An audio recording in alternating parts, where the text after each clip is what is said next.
اور پھر سیدنا صدیق اکبر ایک اور روز نماز پڑھا رہے ہیں.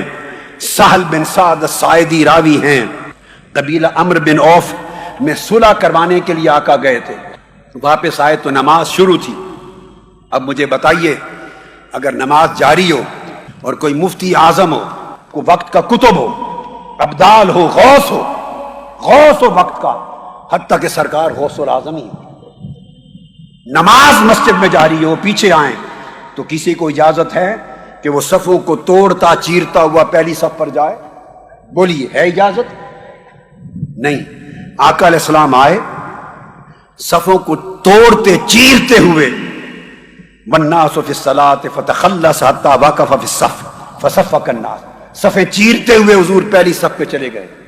جب صحابہ نے دیکھا نماز ہو رہی ہے کہ آقا آ گئے ہیں، بولیے کیا؟ آپ سب کہیے، آقا آ گئے ہیں، حضور آ گئے ہیں.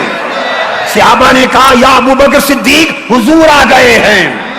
کہیے یا صدیق اکبر، حضور آ گئے ہیں.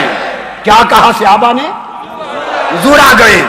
تو حضرت صدیق اکبر کو بتانے لگے، اور بتاتے ہوئے ہاتھ پر ہاتھ تالیاں بجانے لگے، اس طرح ایسے زور زور سے حالت نماز میں، تاکہ ان کو سمجھ آ جائے کہ حضور آ گئے.